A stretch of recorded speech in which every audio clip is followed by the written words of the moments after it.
Hey guys, bienvenue à notre 4e enseignement dans le livre d'Apocalypse. On est déjà rendu vers la fin du livre. Ce matin, on va regarder ensemble le chapitre 17. Et vous allez voir, c'est un des chapitres les plus pleins de symboles et d'images. Alors, je veux juste nous rappeler de quelque chose de super important que j'ai déjà mentionné, et c'est que ce n'est pas nécessaire de savoir exactement ce que tous ces symboles et ces images représentent pour pouvoir apprendre de ce chapitre. Il n'est pas nécessaire d'arriver à une conclusion définitive sur le sens de tous ces symboles et ces images afin de savoir ce que Dieu veut nous dire et d'être même transformé par le message dans ce chapitre. Alors, je ne vais pas offrir une interprétation pour, on va avoir des montagnes, des cornes, des rois. Je ne vais pas vous dire exactement en quoi ça consiste. Je ne sais même pas moi-même. Mais ce que je sais, c'est que ce chapitre met en lumière un des sujets les plus importants pour l'être humain. On va voir ensemble dans ce chapitre une femme, une très belle femme, en fait. On va voir une femme qui est l'incarnation même de tout ce que notre monde valorise, tout ce que notre monde cherche, tout ce que notre monde désire, c'est-à-dire le pouvoir, la richesse, le succès, la beauté, le plaisir. On va voir une femme qui représente et qui incarne même toutes ces choses-là, et on va voir le destin de cette femme qui représente tout ça. Alors, Apocalypse chapitre 17, je vais lire le chapitre au complet. Puis un des 7 anges qui tenait les 7 coupes vint me parler et dit, « Viens, je te montrerai le jugement de la grande prostituée qui est assise sur les grandes eaux. C'est avec elle que les rois de la terre se sont livrés à l'immoralité, et c'est du vin de sa prostitution que les habitants de la terre se sont enivrés. » Alors, il me transporta en esprit dans un désert, et je vis une femme assise sur une bête écarlate, couverte de noms blasphématoires, et qui avait 7 têtes et 10 cornes. Cette femme était habillée de pourpre et d'écarlate et parée d'or, de pierres précieuses et de perles. Elle tenait dans sa main une coupe d'or remplie d'abominations et des souillures de sa prostitution. Sur son front était écrit un nom, un mystère, Babylone la Grande, la mère des prostituées et des abominations de la terre. Je vis cette femme, ivre du sang des saints, du sang des témoins de Jésus. En la voyant, je fus saisi d'un grand étonnement. L'ange me dit, « Pourquoi t'étonnes-tu? Je te dirai le mystère de la femme et de la bête qui la porte, celle qui a les 7 têtes et les 10 cornes. La bête que tu as vue existait, et elle n'existe plus. Elle va monter de l'abîme et s'en aller à la perdition. Les habitants de la terre, ceux dont le nom n'a pas été inscrit dès la création du monde dans le livre de vie, s'étonneront en voyant que la bête existait, qu'elle n'existe plus et qu'elle reparaîtra. C'est ici qu'il faut une intelligence éclairée par la sagesse. Les 7 têtes sont 7 montagnes sur lesquelles la femme est assise. Ce sont aussi 7 rois. 5 sont tombés, l'un règne, l'autre n'est pas encore venu. Et quand il sera venu, il ne doit rester que peu de temps. Quant à la bête qui existait et qui n'existe plus, elle est elle-même un 8e roi. Elle fait partie des 7 et s'en va à la perdition. Les 10 cornes que tu as vues sont 10 rois qui n'ont pas encore reçu de royaume, mais ils reçoivent le pouvoir de régner pendant 1 heure avec la bête. Ils ont une même pensée et ils donnent leur puissance et leur pouvoir à la bête. Ils combattront contre l'agneau et l'agneau les vaincra, parce qu'il est le Seigneur des seigneurs et le roi des rois. Ceux qui ont été appelés, choisis et fidèles et sont avec lui, les vaincront aussi. Puis il me dit, les eaux que tu as vues, sur lesquelles la prostituée est assise, ce sont des peuples, des foules, des nations et des langues. Les 10 cornes que tu as vues et la bête détesteront la prostituée, elles la dépouilleront et la mettront à nu. Elles mangeront sa chair et la détruiront par le feu. En effet, Dieu leur a mis à cœur de réaliser son propre projet en ayant la même pensée et en donnant leur royauté à la bête jusqu'à ce que les paroles de Dieu soient accomplies. Et la femme que tu as vue, c'est la grande ville qui exerce la royauté sur les rois de la terre. La parole de Dieu. Comme j'ai dit, plein de symboles et d'images, et un peu étrange peut-être, mais le message de ce chapitre ne peut pas être plus pertinent. On voit Babylone, on voit une ville qui représente un peu le monde entier et toutes ses valeurs et toutes ses priorités et tout ce qu'elle aime. Et dans ce chapitre, c'est représenté par une femme, par une prostituée.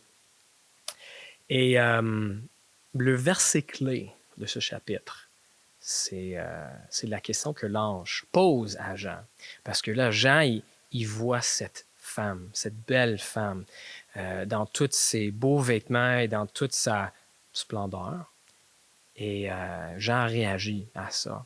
Et là, l'ange dit au verset 7, « Pourquoi t'étonnes-tu? » Vous voyez, le mot « étonner » a beaucoup de définitions possibles. Et ici, selon le verbe grec, l'étonnement en question est plus comme une admiration. C'est pas que Jean est surpris, c'est qu'il admire ce qu'il voit. Il est émerveillé par ce qu'il voit. C'est en fait le même verbe qui se retrouve plus tôt dans l'histoire en Apocalypse 13, où ça dit « La terre entière fut remplie d'admiration ». Et plus tard dans notre chapitre, lorsque ça dit « émerveiller la terre entière », donc vous voyez, c'est pas qu'il est surpris, mais c'est qu'il admire. Il s'émerveille devant ce qu'il voit. En anglais même, le mot c'est « marvel ». Alors, tu sais, les films, les bandes dessinées Marvel, exactement comme ça. C'est ça, on est devant puis on dit « Wow, c'est donc bien beau ». Et là, l'ange dit « Pourquoi t'émerveilles-tu? Tu trouves ça beau? Tu t'émerveilles devant ce que Babylone offre? » Il dit « Je vais te montrer la réalité de cette femme. » C'est important de réaliser, les amis, la différence entre apprécier quelque chose et s'émerveiller devant quelque chose. C'est comme quand, disons que tu te fais une marche dans un quartier avec des belles maisons, plus belles que votre maison. C'est la différence entre dire « Hey, c'est une belle maison » et de dire « Je veux cette maison, j'ai besoin d'avoir cette maison. » Apprécier la belle maison, c'est une chose, mais là, lorsqu'on dit « je veux l'avoir, j'ai besoin de l'avoir », on est plus en train de s'émerveiller devant la chose. Alors, pourquoi t'émerveilles-tu devant ce que le monde offre, devant ce que cette femme représente? L'ange pose cette question, puis l'ange dit, dans le fond, il ne faudrait pas s'émerveiller parce que les choses offertes par la femme, par le monde, sont trois choses. Ces choses sont destructrices, premièrement. Deuxièmement, ces choses sont trompeuses. Et là, dernièrement, troisièmement, ces choses sont inférieures à quelque chose d'autre. Alors, il ne faudrait pas s'émerveiller devant ces choses offertes par le monde, par la femme, parce qu'elles sont destructrices, trompeuses et inférieures. C'est ce qu'on va voir ensemble en étudiant ce texte. Prions ensemble.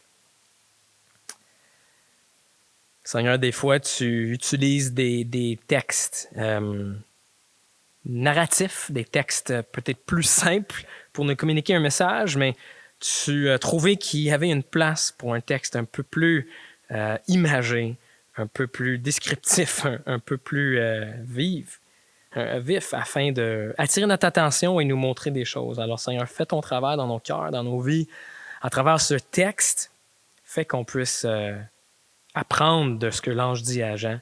On est des gens qui s'émerveillent peut-être devant des choses qu'on ne devrait pas, alors agis, Seigneur, pour corriger notre manière de voir et notre manière de vivre, si nécessaire. On prie ça dans ton nom. Amen. Tout d'abord, je pense que je n'ai pas besoin de le dire, mais on est tous comme Jean. T'sais. On est tous comme ça. Dans le sens qu'on est des gens qui s'émerveillent devant ce qui est très beau, devant ce qui est devant la richesse, devant la célébrité. Ça me fait penser, juste avant que la veille de mon mariage, mes garçons d'honneur et moi, on était sortis pour fêter. Et l'hôtel où on restait, on avait pris l'ascenseur pour descendre dans le lobby pour partir. Et là, 5e étage, quelque chose, il y a une jeune femme qui rentre dans l'ascenseur. Fait que c'est elle, puis mes garçons d'honneur et moi. Et elle nous regarde. OK, continue à descendre. Mais là, comme 10 secondes plus tard, elle nous regarde, puis elle dit « Êtes-vous un band? » Et là, mon petit frère, tout de suite, il répond « Oui, on est The Alpines. » Non, inventé, je ne sais pas, il a pris ça, mais il n'a même pas réfléchi, c'était vite. Puis là, la fille nous regarde puis dit oh, « C'est vous, les The Alpines! » Ça n'existe pas, by the way, si vous ne savez pas la musique. « C'est vous, The Alpines! Et je peux avoir votre autographe? » Est-ce que la fille s'émerveillait devant nous quand 30 secondes avant, on était personne? Bien, on était toujours personne, mais avec ce que mon frère a dit, elle pensait rencontrer un band connu et célèbre. C'était vraiment drôle. Mais c'est ce qu'on fait. On s'émerveille devant la célébrité, devant la richesse. Et là, à la fin du chapitre, la prostituée et tout ce qu'elle offre sont détruits. Et là, le message, si je peux résumer ça dans une phrase, c'est si on suit la femme, si on s'émerveille à ce qu'elle nous offre, on va avoir le même sort. On va être détruit. Et c'était pourtant, les amis, de ne pas voir cette destruction-là simplement comme quelque chose qui arrive à la fin des temps, le gros jugement à la fin, mais c'est aussi une destruction qui a lieu dans cette vie aussi. Vous voyez, chaque culture place devant nous certaines choses. Et la culture nous dit, voici les choses les plus merveilleuses, voici les choses les plus admirables, et il faut avoir ces choses. Il faut avoir ces choses ou t'es rien. Il faut avoir ça ou t'as pas de valeur. Il faut avoir ça, sinon t'as pas d'identité. Il faut avoir ça. Et là, selon ce texte, si tu crois à cela, ça va te détruire. Parce que pour plusieurs de ces choses-là qui nous sont proposées par le monde, par la femme dans ce chapitre, on ne peut jamais en avoir assez pour être satisfait. T'sais, prenons la richesse. Si on s'émerveille devant la richesse, si on admire trop la richesse, on va toujours se sentir pauvre. Parce qu'il y aura toujours quelqu'un avec plus, avec beaucoup, beaucoup plus. En fait, le pire, peut-être ça s'applique à certains d'entre vous, mais le pire, c'est que plus qu'on accumule l'argent, plus on est obligé de passer du temps avec des gens qui ont plus que nous, tu sais. Il y a un homme de notre église qui est PDG d'une entreprise à Montréal et quand même quelqu'un avec beaucoup de moyens. Puis là, à un moment donné, il m'a raconté la fois où il a dû aller en Arabie Saoudite pour négocier avec un des princes de l'Arabie Saoudite. Un homme qui vaut des milliards de dollars. Et là, mon ami, le gars de l'église, il m'avait dit, Brad, je me suis jamais senti aussi pauvre. Face à la richesse de cet homme, du prince, un des princes de l'Arabie Saoudite. Toujours quelqu'un qui va avoir plus. Ou par exemple, prenons la beauté physique, une autre chose que notre monde dit, sans ça, t'es rien. Il faut avoir ça si t'es rien. Et on s'émerveille devant ça et c'est pour ça qu'on soumet nos corps à des chirurgies plastiques sans fin. C'est pour ça qu'on peut développer des troubles de l'alimentation. Mais ce qui est fou, c'est que même pour ceux et celles qui ont gagné à la loterie génétique et qui atteignent, on va dire, les standards de la beauté de notre culture, les standards impossibles de notre culture, même ces gens-là sont écrasés éventuellement. Parce que, c'est clair, personne reste beau jamais. Tu sais. Éventuellement, on développe des rides, on perd nos cheveux. Des choses arrivent et on ne garde pas notre beauté indéfiniment. Puis tu te dis, OK, ben c'est évident. En fait, je suis d'accord, c'est un problème de la culture occidentale. Non, mes amis. Non, c'est bien plus répandu que ça. Ce n'est pas un problème de l'Occident, parce que même les cultures traditionnelles font ça aussi, mais avec d'autres choses. Par exemple, ces cultures-là le font avec la famille. Là, c'est la grandeur de ta famille qu'il faut avoir pour compter dans la société. Là, c'est la beauté de ta famille, c'est le succès de ta famille qu'il faut avoir, sinon tu n'es rien. Vous voyez, cette pression, cette exigence-là existe partout dans le monde, peu importe la culture. Alors, quelle est la solution? Bien, un peu avant l'histoire en Apocalypse, dans l'épître de Jacques, il nous donne un peu une solution. Il décrit de manière quasiment scientifique comment ce problème nous fait du mal. En Jacques 1, écoutez ce qu'il dit.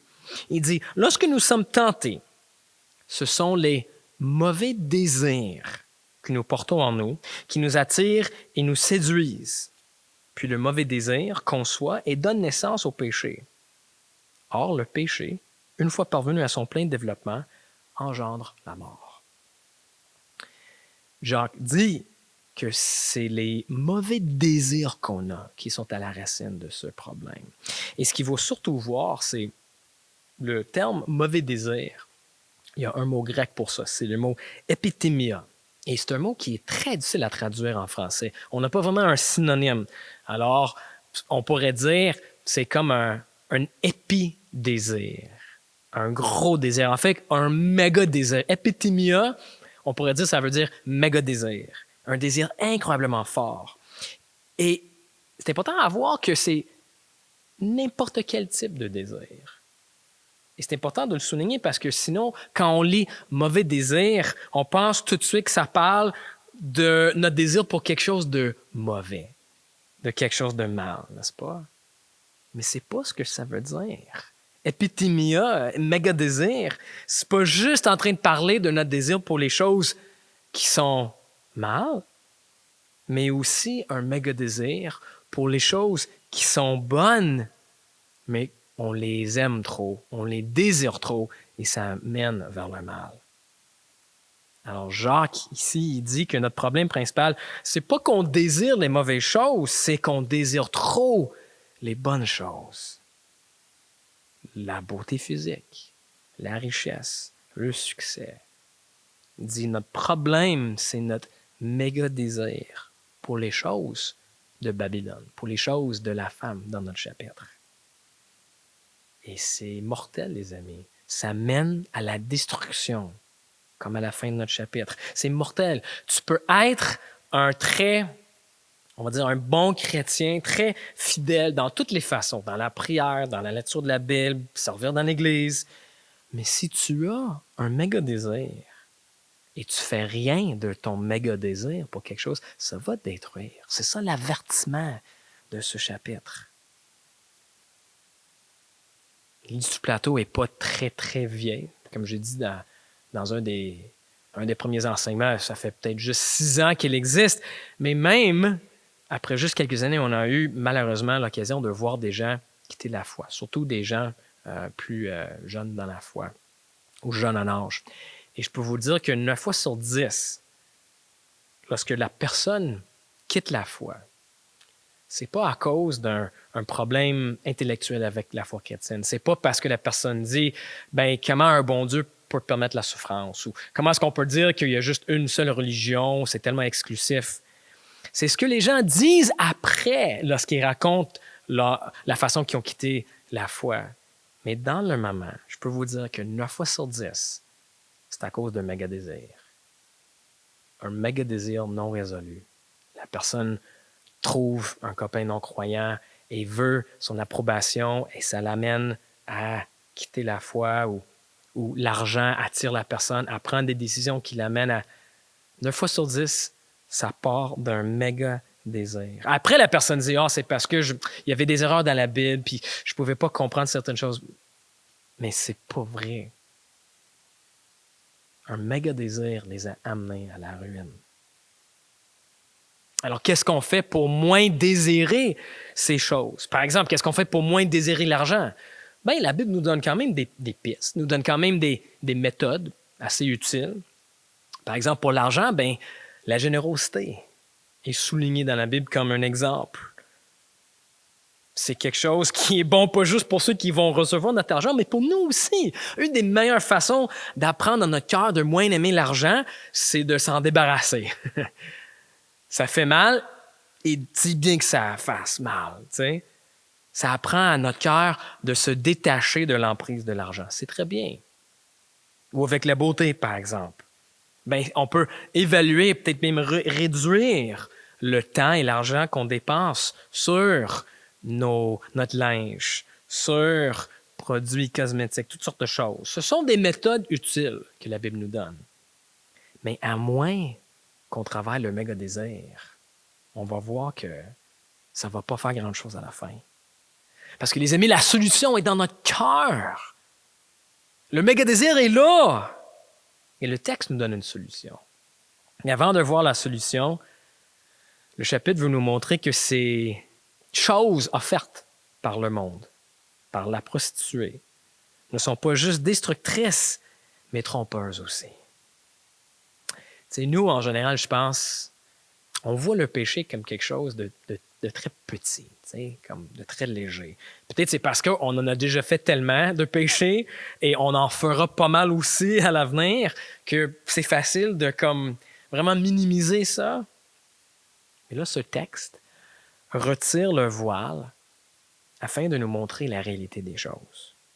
Regardez, les amis, les termes utilisés dans les premiers 6 versets pour décrire le péché de Babylone, le péché de la femme. C'est dégueulasse. Ça parle de souillure, ça parle d'abomination, ça parle de sang. Vous voyez, ce portrait-là est censé nous dégoûter. Ce portrait-là est censé nous dégoûter et nous permettre de voir comment Dieu voit le péché. C'est une tactique utilisée à plusieurs reprises par les écrivains de la Bible. Par exemple, Ésaïe, en Ésaïe chapitre 1, il fait quelque chose de semblable.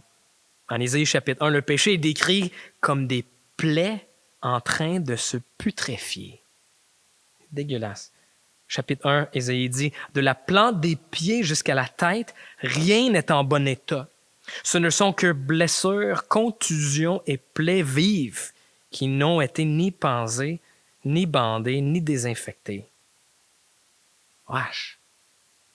C'est pour ça que l'ange dit, « Pourquoi t'émerveilles-tu? Ces choses ne sont pas réellement belles. Ces choses sont trompeuses. » En fait, c'est un des signes de la maturité chrétienne. Lorsqu'on devient plus saint, lorsqu'on devient plus comme Dieu, plus qu'on voit le péché comme quelque chose de dégoûtant au lieu de la prendre à la légère. C'est pour ça, les amis, il faut faire attention de évaluer notre relation avec Dieu seulement selon la base de la quantité de notre péché. T'sais? Si on regarde notre vie puis on dit « Ah ben, je fais pas beaucoup de péché, je fais très peu comparé à avant, donc ça veut dire que ça va bien puis que je deviens un chrétien mature. » Non, pas nécessairement. Les amis, il y a toutes sortes de raisons sociales, des raisons superficielles pour lesquelles on pourra peut-être pécher moins. Moi, par exemple, quand j'étais jeune chrétien, nouveau chrétien, avant, c'est ça, j'étais quelqu'un qui parlait de manière super vulgaire, qui sacrait beaucoup. Je me suis converti à 22 ans. Vous pouvez imaginer un peu ce qu'on apprend avec le temps. Et là, quand je me suis fait des amis chrétiens, j'ai réalisé qu'eux, ils ne parlaient pas comme ça. Et je voulais avoir des amis chrétiens. Donc, j'ai comme appris à ne pas parler comme ça. Mais ce n'était pas parce que j'ai été transformé par l'esprit, c'est juste parce que je voulais avoir des amis, je voulais leur approbation. Fait que j'ai dit, ben je vais changer mes jokes parce que sinon, je ne vais pas avoir d'amis. Tu sais? Ou peut-être tu changes parce que tu veux impressionner une fille qui t'a invité à l'église. Tu sais, toutes sortes de raisons pour lesquelles on pourrait changer de comportement sans que ça vienne nécessairement de Dieu. Non, mais la sainteté produit un changement de cœur où c'est pas juste qu'on va pécher moins, mais on va être moins indifférent au péché. On va voir ça comme quelque chose de répugnant. Relisons ensemble le verset 4. Il y a une image particulièrement puissante dans ce verset-là. Elle tenait dans sa main, la prostituée, tenait dans sa main une coupe d'or remplie d'abominations et des souillures de sa prostitution. Une autre image de péché ici. Tu sais, une coupe d'or, c'est beau, c'est de valeur, c'est merveilleux, mais là, dedans la coupe d'or, il y a des choses répugnantes. Il y a des abominations, des souillures. Et ça, mes amis, c'est une image du péché. De l'extérieur, ça semble beau. De l'extérieur, d'un point de vue externe, on dit c'est si attirant. Mais en réalité, ça cache quelque chose de néfaste. Ça cache quelque chose de répugnant. C'est une image frappante. Puis honnêtement, les amis, on a beaucoup de choses semblables à ça de nos jours. Des choses qui paraissent très belles de l'extérieur, mais qui peuvent cacher quelque chose de néfaste. Par exemple, dans notre culture en ce moment, le bonheur. Écoutez, le bonheur, c'est quelque chose qu'on ne sacrifie pour rien. Tu sais, le bonheur, c'est la chose la plus importante. Mais comme la coupe d'or avec des abominations dedans, ça cache quelque chose de néfaste. Par exemple, la fois où je m'étais assis avec un homme marié, 3 enfants, et qui me disait avec sanglots qu'il avait décidé de laisser sa femme. Il avait trouvé une autre femme. Il me disait qu'il n'était pas heureux avec sa femme actuelle. Et il a décidé de la quitter. Et il m'a dit, en pleurant, la raison pour laquelle il a pris cette décision, il a dit, « Ne mérite-je pas d'être heureux? » Pour avoir le bonheur, il était prêt à tout sacrifier. Si on regardait à l'intérieur de la coupe d'or, on verrait qu'il y a des abominations dedans, des vies brisées. Chercher le bonheur, écoute, certainement, c'est pas mauvais en soi, mais un chrétien ne va pas chercher juste son bonheur, mais aussi le bonheur qui vient lorsqu'on suit la loi de Christ. Nous prenons par exemple la liberté. Une autre chose que notre culture dit, qu'on ne sacrifie pour rien. Et ce que ça fait, des conséquences négatives de cela, c'est qu'on a à notre époque une crainte de s'engager. T'sais. On a peur de s'engager parce qu'on a peur de passer à côté quelque chose de mieux. Donc, on a la peur de s'engager dans un mariage ou de s'engager dans une église ou même de s'engager dans une relation avec Dieu. Mais ce qu'on réalise, ce qui est caché un peu par cette coupe d'or, c'est qu'à moins qu'on sacrifie une partie de notre liberté personnelle, on ne va jamais pouvoir expérimenter l'amour dans sa plénitude. T'sais? L'amour incroyable qu'on peut vivre lorsqu'on est membre d'une église avec des frères et sœurs qui sont impliqués dans notre vie, qui veillent sur nous et on veille sur eux. Avez-vous déjà goûté à cet amour? C'est quelque chose qu'on ne peut pas avoir lorsqu'on se promène juste d'une église à l'autre. On perd quelque chose lorsqu'on s'installe dans une église et on devient membre. On perd un peu l'option de continuer à magasiner. Mais ce qu'on gagne en échange est infiniment meilleur. Des relations qui sont impossibles à moins qu'on s'engage. Ou même chose avec Dieu. Écoute, si on s'engage à suivre Dieu, c'est sûr qu'il y a une certaine perte de liberté parce qu'on découvre qu'il y a des choses qu'on ne peut plus faire. Mais ce qu'on reçoit en échange est infiniment meilleur. On goûte à un amour et à une relation qui fait que tout ce qu'on a sacrifié paraît insignifiant. Les amis, lorsqu'on fait un choix comme ça, on fait un échange bien calculé. Des pertes stratégiques de liberté contre des gains stratégiques de liberté. Tu deviens libre d'expérimenter l'amour dans sa plénitude, dans ses relations ou avec Dieu. Vous voyez, la coupe d'or cache des choses à l'intérieur qu'on ne voit peut-être pas. Et dans notre texte, Jean veut surtout qu'on voit la vraie nature du péché. Il veut qu'on voit que c'est répugnant. Mais pour le chrétien, oui, c'est répugnant, mais c'est pardonné. C'est répugnant, mais c'est pardonné, les amis, pour tous ceux qui viennent à Jésus et qui s'unissent à lui. Mais nous, au lieu de voir le péché comme répugnant et là de réaliser qu'on est pardonné, ce qu'on fait souvent, malheureusement, c'est qu'on inverse l'ordre, n'est-ce pas? T'sais, dans le moment de tentation, avant de tomber dans le péché, on va se dire ah, Dieu pardonne. Dieu pardonne, c'est correct. Et là, après avoir péché, c'est là où on dit ah, qu'est-ce que j'ai fait? Le péché est tellement répugnant, qu'est-ce que j'ai fait? Et on est plongé dans une culpabilité. Non, les amis, c'est dans l'autre sens qu'il faut le faire. C'est lorsqu'on est dans un moment de tentation, avant de tomber dans le péché, c'est là où on dit non, le péché est répugnant. Dans la coupe, il y a quelque chose de dégueu, je ne veux pas toucher à ça. C'est supposé nous motiver à fuir du péché. Mais que là, si dans notre faiblesse, on pêche quand même, là, après, on dit je ne peux pas croire que j'ai fait ça, mais je suis pardonné par le sang de Jésus.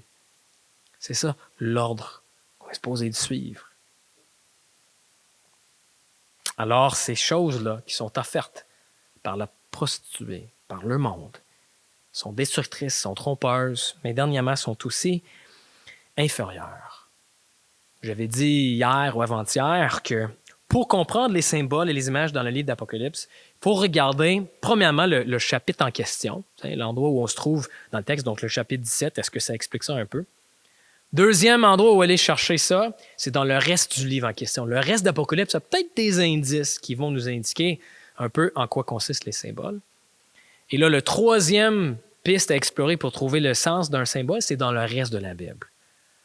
En fait, le quatrième endroit, c'est celui qu'il faut surtout éviter, et ça, c'est de regarder dans le monde. Est-ce que le monde nous donne des pistes et des sens pour ces symboles-là, parce que c'est trop facile de se tromper et de projeter des choses qui ne sont pas là.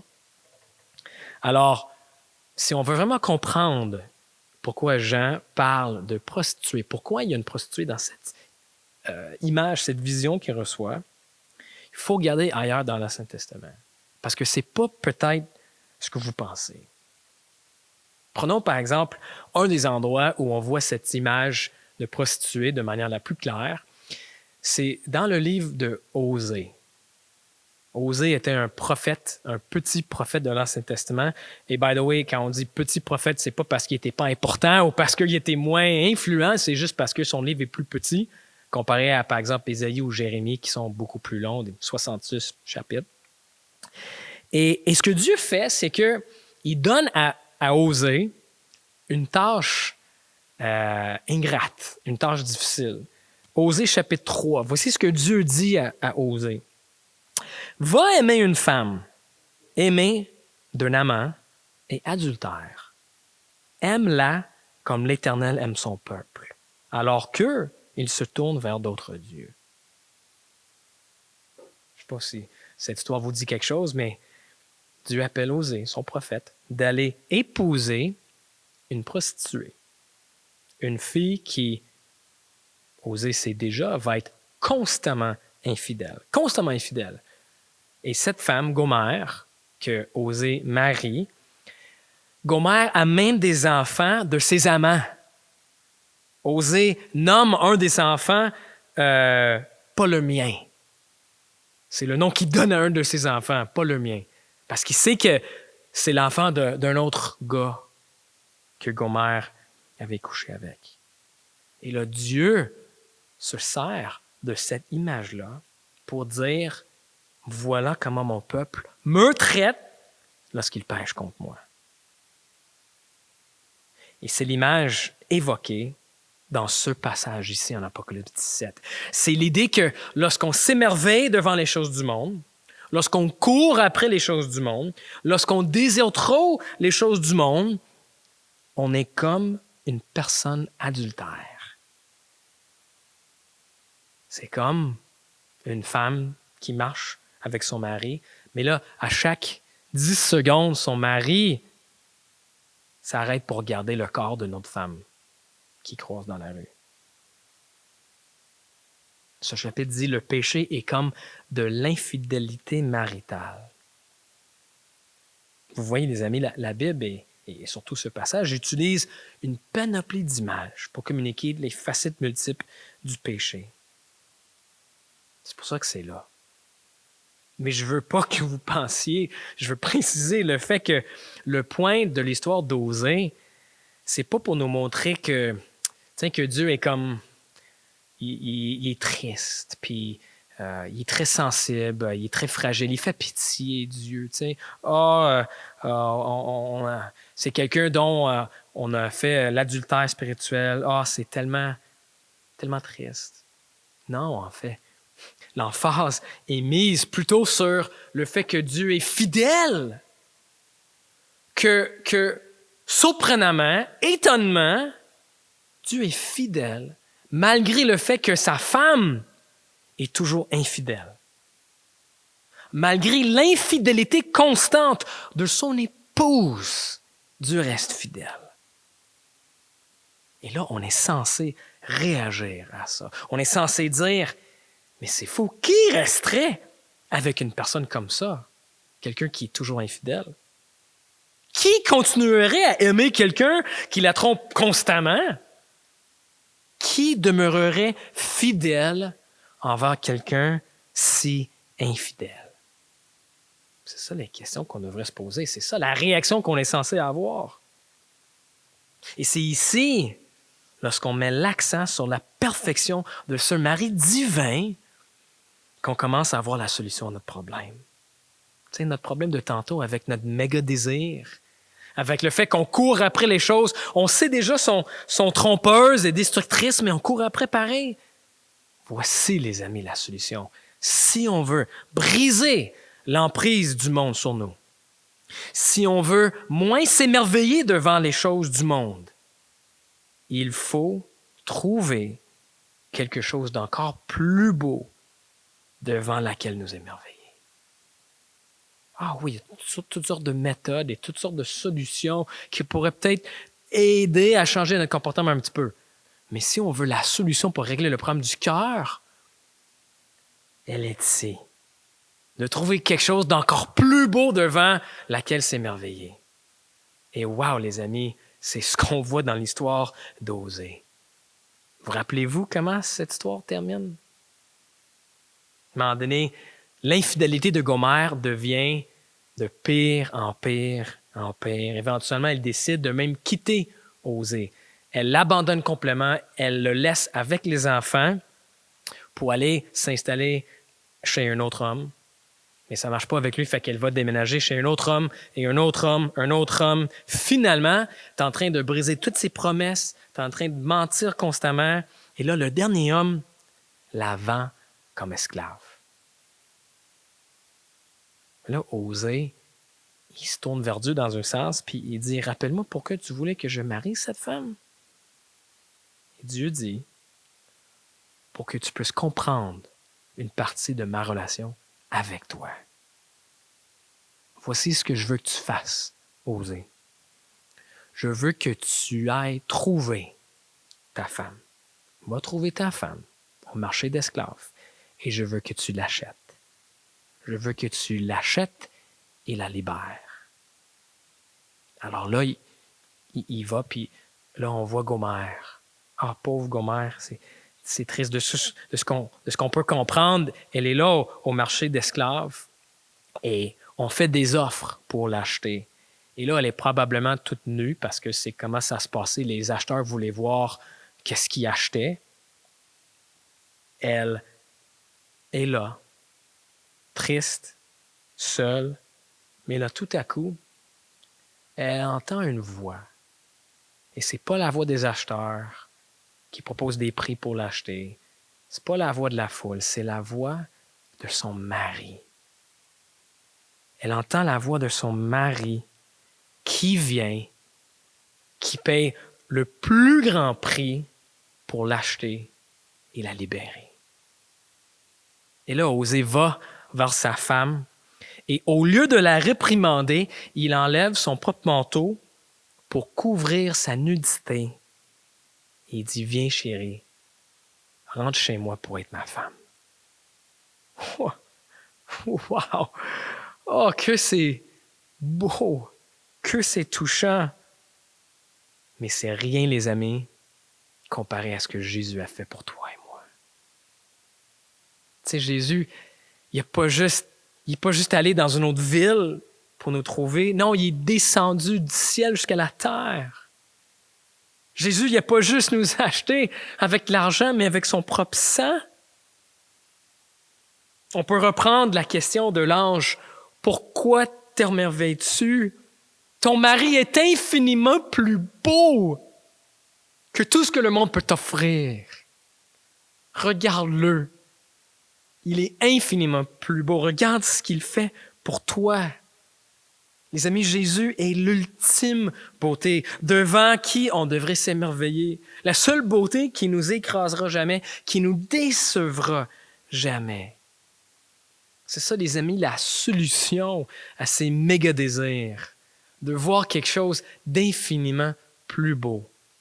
Celui qui est venu au marché d'esclaves ultime pour acheter notre liberté. Celui dont on a entendu sa voix, que même après toute une vie d'infidélité, il est venu nous acheter au plus grand prix imaginable. C'est ça notre mari, le plus beau possible. Celui qui fait toute la beauté offerte par le monde paraître insignifiante.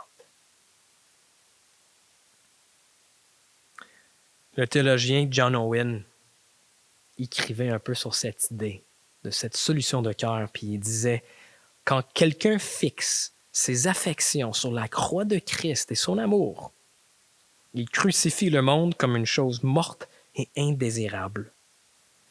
Les appâts du péché perdent leur attirance et disparaissent. » Et là, il termine, il dit « Remplissez vos affections de la croix de Christ et vous ne trouverez plus de place pour le péché. » Alors oui, l'ange avait bel et bien raison de poser la question « Pourquoi t'émerveilles-tu? Ton mari est infiniment plus beau. » Allons-y vers lui pour vivre avec lui et pour lui. Prions. Seigneur, on voit notre mari et on confesse qu'on ne le voit pas comme on devrait. Enlève le voile de nos yeux pour qu'on puisse saisir davantage sa beauté. Permets-nous de comprendre davantage ce qui est fait pour nous afin que justement toutes les autres beautés qui nous sont proposées dans le monde par la prostituée nous paraissent insignifiantes et inférieures à ce qu'on trouve dans notre Sauveur, dans notre mari, dans celui qui nous a libérés. Fais ce travail, Seigneur. Change nos cœurs, on prie. Au nom de Jésus. Amen.